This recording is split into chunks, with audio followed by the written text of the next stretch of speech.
And in front of us today, I would like to just introduce, for me personally, wonderful group of people. Today we will only have 3 rather than 4 on our panel because Mr. Ayala is not going to be with us, but we have 3 fantastic presentations, I can assure you, and tweaking it. And that leads me to Anthony Messina, who will tell you more than that, who also, I confess, is a colleague, friend, and current co-author.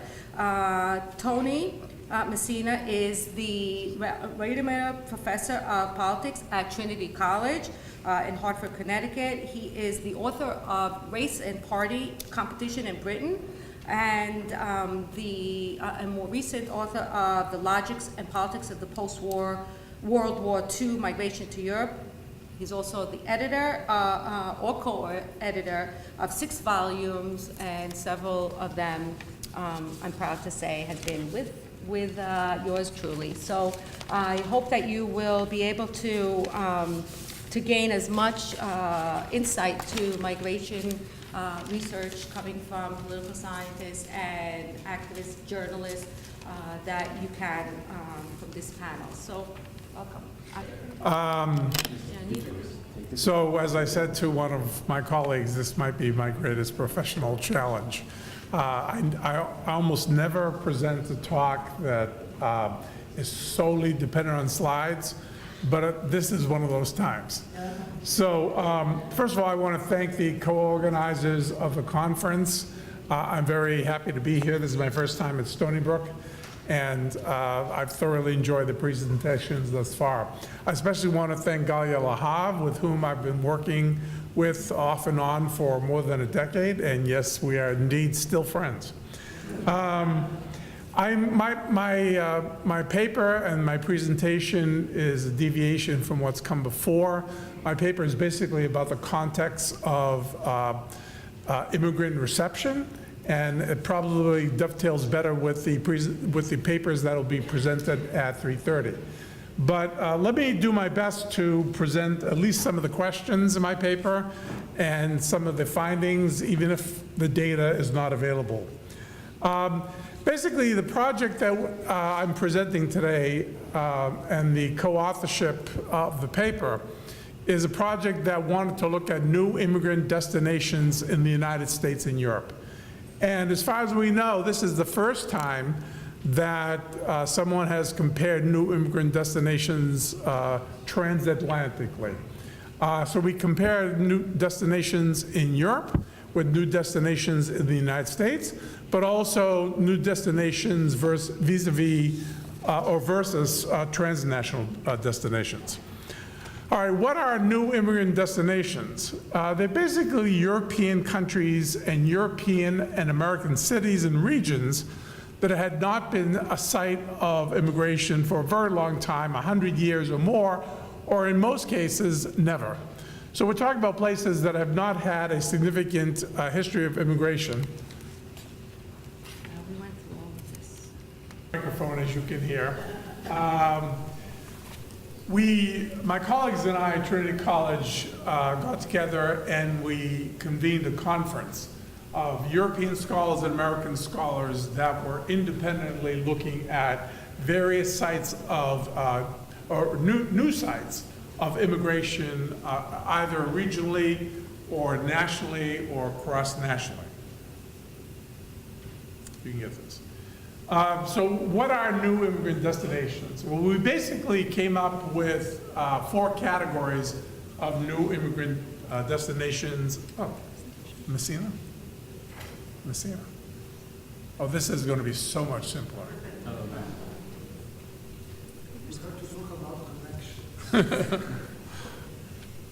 If you blow that up. Can you make that full screen? It's full screen up here. Oh, okay. And I can use the down key to... Yeah, you can use the arrow key. You can also use the slide advancer if it's on. What's the story? Yeah, it should be working. All right, so now you have it in front of you. 4 types of new immigrant destinations. First category are post-1980s intermediate destination countries. These would include countries like Ireland, Italy, Spain, Greece, Portugal, etc. The second category of new immigrant destinations are traditional regions with distinctive cultural identities. Places like Catalonia and American southern states, states that had not been sites of immigration for a century or more. The third category are what we call, well, actually has been called in the literature, early migration cycle countries. And they include countries like Poland and Latvia that have attracted a significant number of immigrants over the past 10 or 15 years. And the final category of new immigrant destinations are new destination locales within traditional destination countries. So for example, rural England and Columbus, Ohio, Minneapolis, Salt Lake City, these would be sites, new immigrant destination sites within a traditional country of immigration. And today I'm going to be talking about 1, 2, and 1, 2, and 3, and leave 4 aside for the purposes of my presentation. All right, what are some of the key features that new immigrant destinations share? Well, first of all, most of them have experienced an unusual velocity of immigration flows. That is, compared to many of the traditional immigration countries, more immigrants have come to many of these new immigrant destinations over a shorter period of time than, for example, was true of the United States in the late 19th and early 20th centuries and other countries in Europe. The second feature that they share in common is that there are non-existent or inadequate immigrant integration infrastructure. For the most part, the new sites of new immigration are completely unprepared to receive mass migration. And the third characteristic is the unusual geographical dispersion of immigrants. I don't present the data in my presentation, but I have it in my paper. I looked at a country like Ireland, and in Ireland, every single county in Ireland has an immigrant population of over 7%, every single one. So instead of the sort of traditional pattern of immigrants being concentrated in one part of a country or one region, a country like Ireland has experienced the dispersal of immigrants in a way that has affected virtually everyone in Ireland. And I also have some tables on Italy and Spain that I won't present, but are in my paper. Now, despite the similarities, we are aware of and interested in 2 potentially critical dimensions of variation among new immigrant destinations. First of all, the new immigrant destinations vary in the historical experience of cultural, ethnic, and/or religious diversity in ways that might affect their policy and political responses to new immigrant populations. So, for example, a country like the United States obviously has a long history of ethnic and racial diversity, even if that's not reflected or not represented in new immigrant destination sites. And the second similarity that we saw across types was that new immigrations differ in their scale and relationships to traditional destinations, whether as constituent units within traditional destinations, that is cities or regions, or geographically approximate neighbors. And we hypothesized that it probably matters that new immigrant destination countries were in close geographic approximation to traditional immigrant destinations. So we developed a couple of hypotheses with regard to the variations among new immigrant destinations. The first hypothesis was that a project of immigrant integration will be most severely challenged under conditions of new or unprecedented diversity. And that would include a country like Poland and Ireland that was fairly homogeneous prior to immigration. And a second hypothesis that occurred to us, that is, a project of immigrant integration would probably be most severely challenged where immigrant-precipitated diversity is superimposed upon pre-existing cultural, ethnic, and/or religious diversity. And good examples of that would be Spain, where there are regional differences, but not only regional differences, but regional tensions. Italy, where obviously there's the north-south divide. And the American South, which obviously has significant cultural and other differences with much of the rest of the country. Now, the variation in the relationship of new to traditional destinations generates competing hypotheses about the experience of new destinations in coping with the challenges of immigrant integration.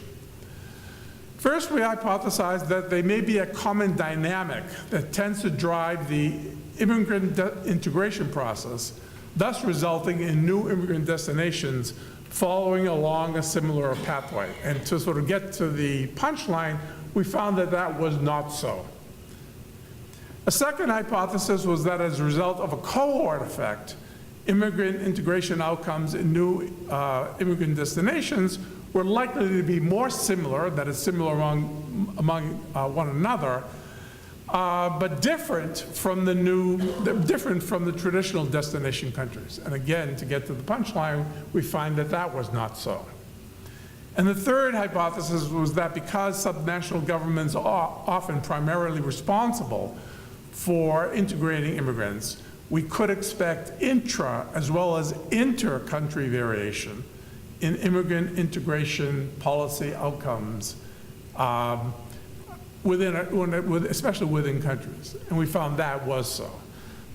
Immigrants are much better integrated in some Italian regions, for example, and some Spanish regions than others. So do the different immigrant destinations converge or diverge with respect to the macro political and social environments within which immigrants are received? And let me get to the specific questions. Do immigrant integration policies adopted by the traditional, intermediate, and early immigration countries in Europe significantly diverge? And this is very raw data, and we have not reached definitive conclusions. But if you look at the second column, which is the column of the MyPEC score, for those of you who are not familiar, the MyPEC score is a compilation of measures that overall measure how well immigrants are integrated in a particular country. And there's lots of controversy about whether it's a good index or not, but we use that index basically in order to get some sense of whether there were differences among traditional countries of immigration, intermediate destination countries, which we call new destination countries, and early migration cycle countries. And as you can see, there's not a huge difference between the average score for traditional destination countries and intermediate destination countries. But there is a great divergence between those two groups and the early migration cycle countries, which are mostly from Central and Eastern Europe. With regard to the final column, we found, somewhat paradoxically, that the percentage of the population that perceived ethnic discrimination to be widespread was actually higher in the traditional countries of immigration than the intermediate countries or the early migration cycle countries. And we have some, I think, reasonable hypotheses as to why that is.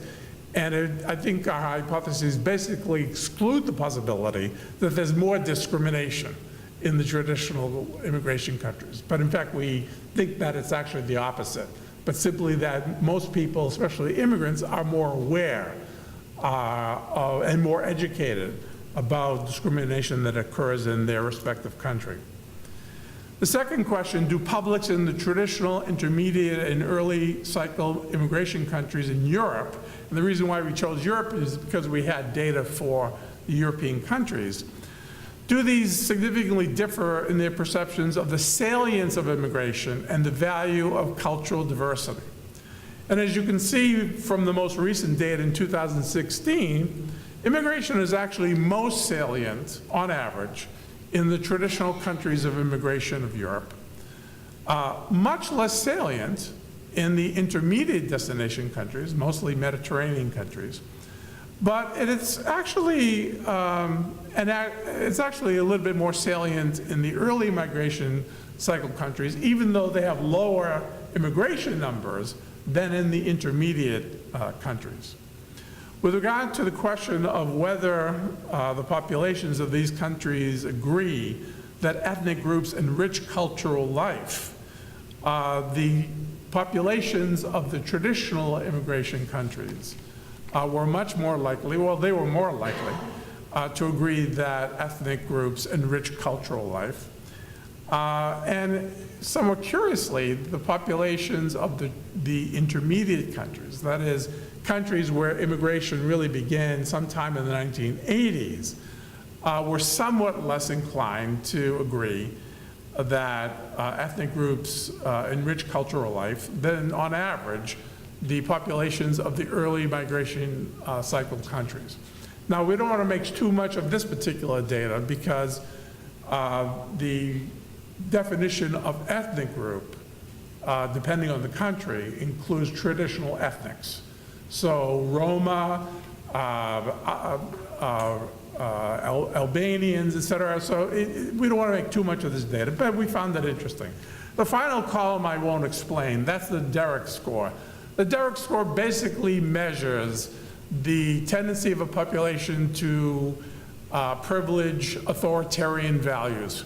And the results are fairly predictable for the traditional immigration countries, but what was somewhat interesting was the average score for the intermediate destination countries. But obviously, as you can see from the data, this is especially driven by Greece, which Greece might be considered actually one of the least tolerant countries in Europe, including Central and Eastern Europe. And I can talk more about that later if you wish.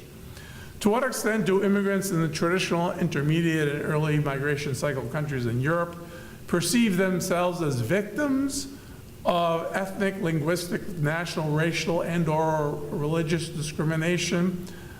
Here, we don't want to make too much of the data because obviously we don't have enough countries represented. But what we see in the third column is the difference between how immigrants perceive levels of discrimination and natives. And as you can see, there's always a gap between those two populations. And depending on the country, the gap is actually quite wide. And what stands out in this column is the data on Austria and Spain, where immigrants are much more inclined to perceive discrimination than the so-called native population. We also wanted to look at the laboratory of the United States and do a bit of a comparison between traditional immigration states and new destination states in the United States. And again, we want to be careful here because we don't have a lot of data points. But basically, what we found was that across all of these questions, should immigrants be granted legal status? Should there be an increase in border control? Should police be allowed to question illegal migrants, et cetera? We found that there were differences between the traditional and new immigration states, and that for the most part, there was a bit more tolerance, a bit more generosity, and a bit less hostility toward immigrants in the traditional immigrant states rather than the new destination states, despite the fact that in the traditional immigrant states, there is a higher percentage of immigrants. And then we asked the question, are there differences in the way that the experiences of mass immigration and immigrant settles are perceived by the state populations? And here, there was another survey that asked various questions, and I won't go through the questions. But, and we have relatively few data points. We have relatively few states represented on the table, so we don't want to make too much of it. But here we actually found a bit more convergence between the traditional destination states and the new destination states. All right, so what are some of our selective reflections and conclusions? Well, first of all, immigration is currently most politically salient in the traditional immigration countries, followed by the early migration cycle countries, not the intermediate destination countries. Secondly, all new immigrant destinations do not seem to be inherently conflicted, nor are the traditional destination countries inherently evincing immigration fatigue. And this is something that we talk about in the paper. In other words, we don't really see that the traditional immigration countries are especially hostile toward immigrants because they've been experiencing mass immigration for a long period of time. On the other hand, there is evidence of policy convergence across the traditional and intermediate destination. And here we are referring to the MIPEC scores. But on the other hand, this convergence is not matched by a parallel convergence in either public attitudes or immigrant integration experiences. Thirdly, policy convergence does not in and of itself ensure convergent integration outcomes. That is to say, we're pessimistic that the passage of time may in and of itself facilitate successful immigrant integration. But rather, some destinations, some settings appear more conducive to immigrant integration, even if the process of immigrant settlement began relatively recently. And then finally, the chances of successfully managing immigration-precipitated diversity are most likely a function of subjective and structural factors. So that, in conclusion, we are not confident on the basis of the data that we've accumulated to this point, and this is an ongoing investigation.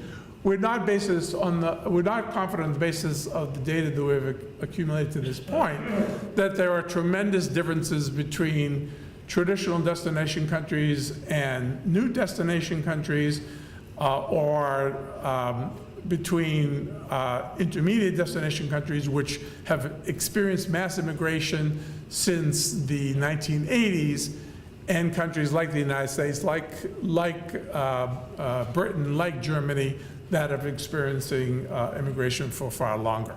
And we have some other reflections that I can share with you if in the question and answer period, but I'll stop there.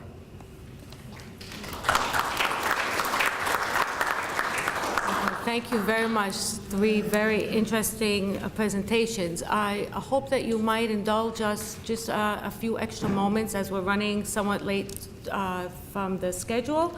I cannot let this go without opening up for just a few moments of questions. And we say really a few moments in keeping with our lunchtime. Hopefully people will have more time to ask the presenters questions or comments then.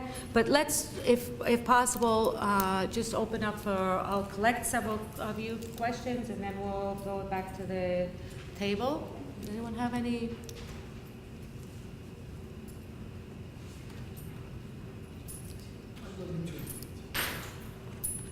Ask it again, it's a good question.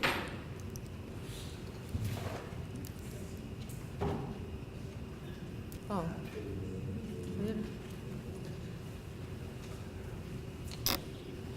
I was talking with the professor about with a comment on a part of his speech related to the difficulty in present times to have a sharp distinction between so-called economic immigrants and asylum seekers. As a matter of fact, we were accustomed to times where, I was joking a bit with him, when we talked about asylum seekers, we thought to Sakharov or other few political writers or intellectuals or politicians. Nowadays, we have a mass of asylum seekers, and with all the problems involved in identifying whether or not they are true, once again, asylum seekers. We should add to that also a change in the environment. I mean the way migrations are produced, including, for instance, the climate change, the territory destroyed by too much water or too less water, and so on and so forth. Well, and I was with him looking at using another expression which is already used by many others and even with a juridical validity, international protection. We start using in Europe more than asylum seekers, the wording people are searching protection, or they are begging for being protected, internationally protected. And this could be kind of basket where many immigrants could go. Now, I wish to listen to him more than to myself. Yeah. I just want to collect just very quickly because we are running out of time. So you can sit in your seat if you have any question for any of these speakers. No? Okay. Vito? So my question is about how these flows, I guess what policy suggestions you might have to change the money that's going to criminal organizations and to try to reroute it into something that might be, I don't know, more useful for the countries that might be receiving people who are seeking asylum or seeking a better life, which is where I think that relates to the previous question of how do we reconcile this issue of asylum versus a person who's not persecuted but can't really live there. I guess I'll use my my position to ask one question. I think it's not only for these speakers, but I think for anyone that's presenting here, and especially for Alan Burson. We're talking about policy, and we all have figures and numbers, and whether migrants flows went down, up. What do we know from the border? And what I want to ask is, to what degree can we measure policy effectiveness based on border crossing, or based on the fact that we have many, many more border enforcement going on, patrols? We have a larger budget for border controls, and more than anything, the policies, for example, in the United States, I have witnessed a drop in Mexican migration, might just really be about the fact that many Mexicans are not doing any kind of circular migration or seasonal migration. They're just staying put where they are. So I just want to know, what do we do with all these figures, and what can we really say about migration flows beyond just what's happening on the border? Let me just answer this question. You can hear me, right? One of the things that I did but didn't have much of a chance to elaborate on was to calculate the probability of entering from particular regions in particular countries to Europe and to the United States as an asylum seeker or as someone who is or entering just through the usual channels, through legal immigration. Almost invariably, you have a better chance of entering through legal migration channels than you do through claiming whatever you claim if you're an economic migrant, for example, making a claim through the asylum process. The asylum process is a highly rejecting process. There's more to discuss about this, but I think this would be the place to begin. The second thing is that from there, it would lead me to conclude, as other people have as well, that by and large, that policy works. Through all of its chaos and all of its inefficiencies, that policies work, particularly if they are policies of rejection. And finally, I'm going to let go of that whole question of, I mean, there's a big answer, it seems to me, to that question about what we can do about about gangs and what we can do about networks that we would rather not be participating in this process. But until there are international conferences at which countries set up processes for dealing with the asylum crisis, it's absolutely inevitable that criminal elements will be dealt with. And maybe they should be. Okay. So I think that I will have to respect the big chief here, who really suggested that we really close now, but I'm hoping that we can continue it through lunch. And certainly if anyone has any further questions, any suggestions, please feel free to come and talk to any of us. We'll be here. We'll all be here. Okay.